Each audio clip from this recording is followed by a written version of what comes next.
Hi friends, and once again you're very welcome to my channel Reflowering Matriarch. So I woke up with this thought today, how about creating a playlist that separately talks about all the good movies that you can watch, all the good period dramas, the historical dramas, the rom-coms, horror stuff and all such movies. See, I am a cinephile, I'm too much into watching good stuff, good movies, too much into cinema. So I thought, how about putting aside all our serious talks and everything else on the other playlists and talking genuinely about the good things, good movies that will make you that you haven't wasted your time. So enlisting today in this video solely, I'm going to be talking about classic movies, the black and white cinema, the movies of the past, the antiques, the ancient movies that you would love watching if you are just as much into the good movies as I am. So beginning, first of all, if I'm talking about Hollywood classics and if you all are into classics as much as I am, you must be knowing who I will name as the first person. Alfred Hitchcock. Yes. Talking about Alfred Hitchcock's movies, the first movie that I would like you all to watch is Psycho. Undebatable. This movie is epic. It's like the mother movie of all the further subsequent movies that has been made on this dissociative personality disorder, on multiple personality disorder. And apart from that, it has such world class acting to it, such nice character play, such beautiful cinematography that it is worth watching. The second is Rear Window. A guy with a fractured leg is stuck into his apartment, cannot go anywhere, plants a camera so as he can see into the neighborhood of what's going on. And you won't blame him when you will see that eventually he discovers something suspenseful happening around him. Starring James Stewart, one of my personal favorites of Hollywood, you must watch this movie. Next, you can watch that movie in which Alfred Hitchcock for the very first time tried his hand at comedy. He wrote this script or directed it or whatever, but this movie is genuinely worth watching to see how goes the funny facet of Alfred Hitchcock, the thriller master. The movie is The Trouble with Harry. That is the movie name, The Trouble with Harry. You have got to watch it. Next movie I'm going to talk about is Rope. Rope, guys, that this movie is focused more like on the Darwinian theory, the theory of Charles Darwin, survival for the fittest. In this theory, there is this amazing debate that keeps you wondering and that makes you question more and more into your psyche. Like, it presents the idea that is it only legitimate, is it only right to let the superior being survive and annihilate all the inferior people? Kind of the theory that Hitler had, that because Jews are inferior, we must just annihilate them and remove them from the face of earth. This again stars James Stewart, and because it has such amazing new ideas, I must say you should watch it, and it's a great movie, all in all. Then there is another movie, Dial M for Murder. This is an amazing mystery wherein a husband tries to plot the murder of his wife and then things go astray. It's amazing how it is narrated, how he tries to frame her later on for the murder in the house. And I don't want to be giving you any more spoilers than that. So now on I will just name the movie and you can just go and watch it because it is good. It is guaranteed good, it is rated, it is well written. And these all the movies that I am personally recommending you, I have watched them all. I have read the reviews of other people and these are all critically acclaimed work. Then there is another movie, I have a list right here, and that is The Man Who Knew Too Much. Again, James Stewart. You will say she can't get over him. No, I can't.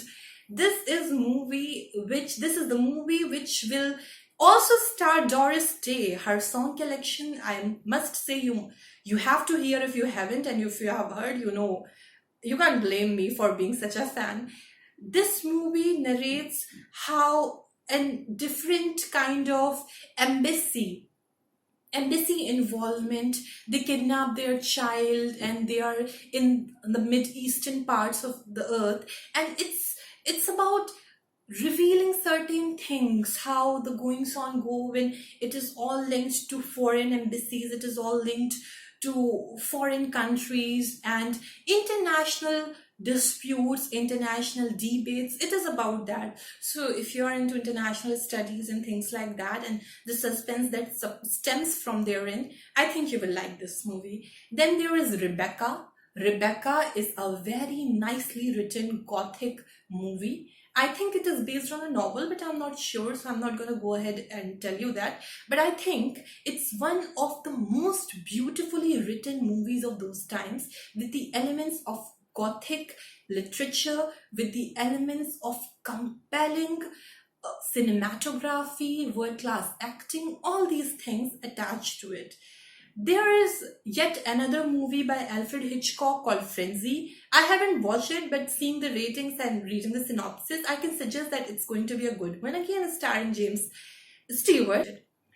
Strangers on a Train, the next movie I should be telling you about. Strangers on a Train is how will you react when you are someone famous? You are a famous tennis player, or maybe you're a famous footballer, and you meet some random guy on the train asking you to help, or rather asking you to take his help in murdering your wife because you are not happy with her.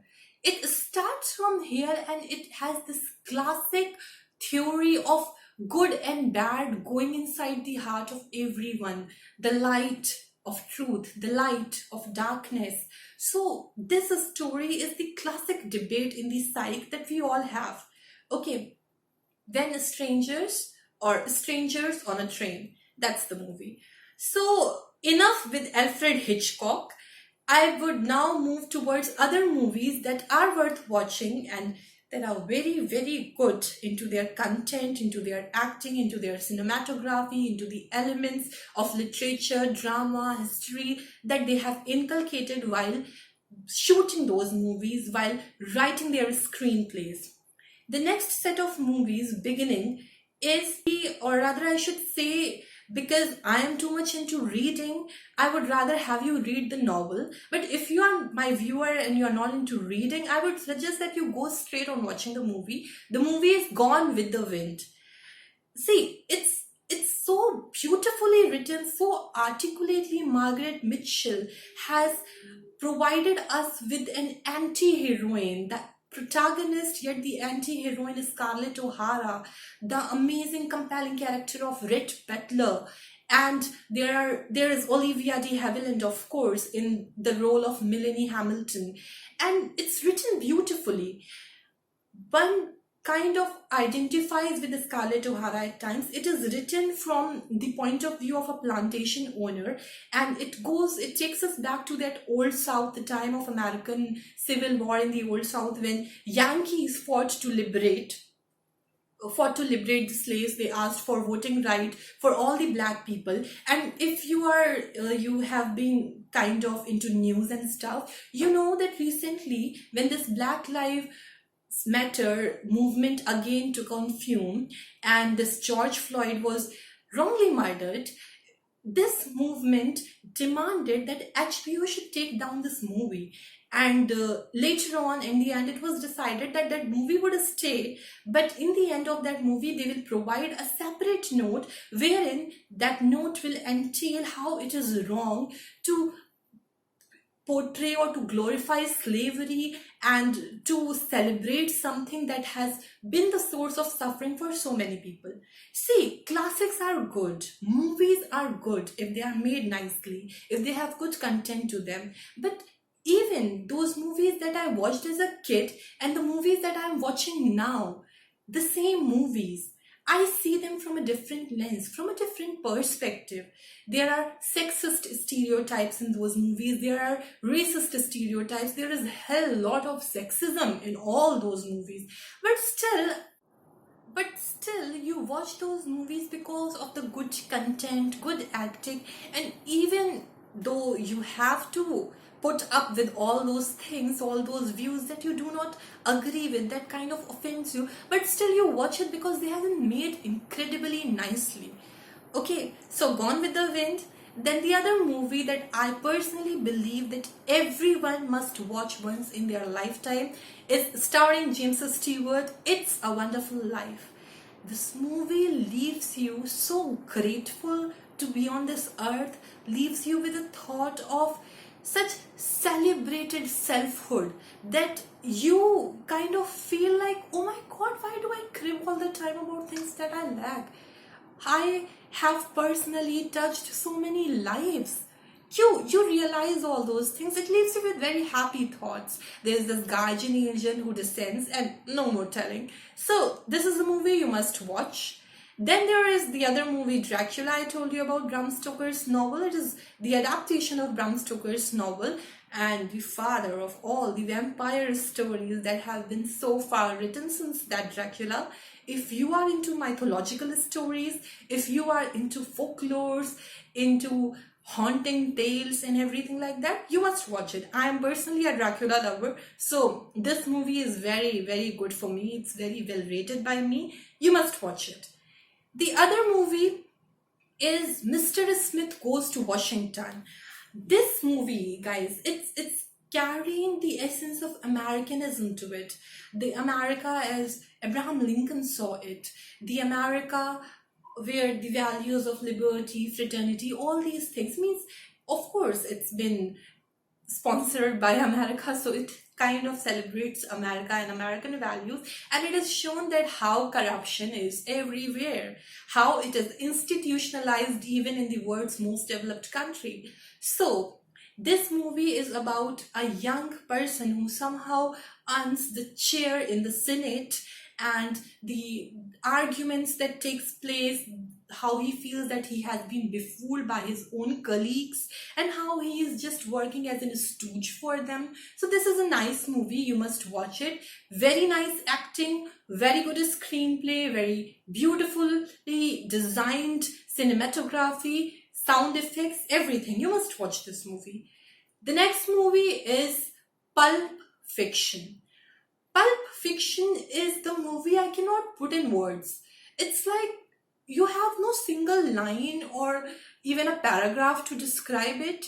That is something that you realize when you watch the movie itself. This movie has a very nice content. I mean, I just can't think of another word to come up with. It has a nice content. This is a nice movie. You must watch it. It's a very different movie. One like you must, or I hope, I think that you never saw a movie like that before. So watch Pulp Fiction. There is Silence of the Lambs, Dr. Hannibal Lecter, the cannibal. You must watch this movie. It plays with your psyche and keeps you involved, triggers all those extreme emotions, and you stay glued to the screen till the end. The Silence of the Lambs. There is one more very important story that I forgot to mention. The Philadelphia Story. Cary Grant, James Stewart, Katharine Hepburn. What else can you want in a Hollywood movie? Set in Philadelphia, about a story of a woman who is looking for a suitor, and she has just dumped her husband who had not been up to her standards, who had annoyed her a lot practically. And she romances with James Stewart, her lawyer, and it's a nice movie. You must just watch it. There is one more movie that is Vertigo, again starring James Stewart. You might say, oh my god, you have loaded us with the movies of James Stewart. But in those ancient times I shouldn't say, in those black and white movie times, you can call it ancient, there used to be just 2 and 3 very incredibly provoking actors who used to do so many amazing movies. So while I was listing these movies, while I was watching these movies myself, so I realized that all these movies have certain common characters. Like Vivian Leigh, you have that movie, you must have seen that movie or read the play if you are a literature student. That movie is a Streetcar Named Desire. Marlon Brando Vivian Leigh, this movie, this actually it is a play by Tennessee Williams and it has been adapted into a movie, but the movie is no less interesting, no less provoking, and it kind of disturbs you, but it also leaves you with the taste of most excellent arts. So you must watch that movie, Vertigo and Streetcar Named Desire by Vivian Leigh and Alan Brandon, and there are various other movies that I will keep uploading about, I'll keep telling you about. So far, if you have liked this video, kindly press the like button. It's time to take your leave, and if you want to share this with your friends, you can share it, go ahead. If you want such more videos to be shown in your list, kindly press the subscribe button. Comment and tell me what of the movies I have missed and what movies I should watch and what is the movie that you liked most. You can tell me all that in the comment section. So till the time we meet next, I wish you have a very great time. See you soon. Thank you.